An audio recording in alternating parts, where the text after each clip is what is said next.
ক্ষমতা ছাড়ার কয়েক ঘণ্টা আগে রেকর্ড সংখ্যক ব্যক্তিকে আগাম ক্ষমা করে গেছেন জো বাইডেন। প্রেসিডেন্টের ক্ষমতা বলে নজিরবিহীন এই পদক্ষেপ নিয়েছেন তিনি। কেউ না বুঝলেও আমরা আপনার প্রয়োজন বুঝি, আর তাই তো অত্যাধুনিক ফিচার সম্বলিত বিভিন্ন সাইজ আর কালারের 250-টিরও বেশি ডিজাইন অপশন নিয়ে ওয়ালটন স্মার্ট ফ্রিজ বোঝে আপনার প্রয়োজন।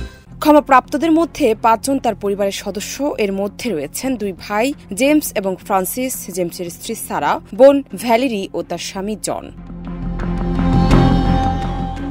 হোয়াইট হাউসের এক বিবৃতিতে সদ্যবিদায়ী মার্কিন প্রেসিডেন্ট বলেন, ভিত্তিহীন ও রাজনৈতিক উদ্দেশ্যে প্রণোদিত তদন্ত ঠেকাতে এমন পদক্ষেপ নিয়েছেন। তার পরিবার বিভক্তিমূলক রাজনীতির শিকার বলেও জানান। তিনি দাবি করেন, তাকে আঘাতের উদ্দেশ্যে হুমকি ও আক্রমণের টার্গেট করা হচ্ছে পরিবারকে। এ ধরনের কর্মকাণ্ড বন্ধ হবে না এমন শঙ্কায় আগাম ক্ষমা ঘোষণা করেছেন।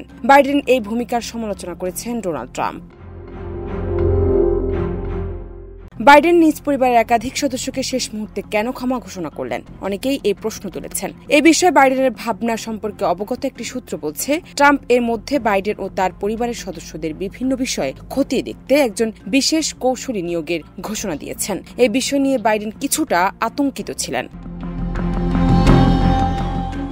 রয়টার্সের এক প্রতিবেদনে বলা হয়েছে, যুক্তরাষ্ট্রের সংবিধানে দেশটির প্রেসিডেন্টকে কেন্দ্রীয় অপরাধের জন্য ক্ষমা করা বিপুল ক্ষমতা দেওয়া হয়েছে। সাধারণত দোষী সাব্যস্ত হয়েছেন এমন ব্যক্তিদেরই প্রেসিডেন্ট ক্ষমা করেন। তবে বিচারের মুখোমুখি হননি এমন ব্যক্তিকেও দেশটির প্রেসিডেন্ট চাইলে ক্ষমা করতে পারেন।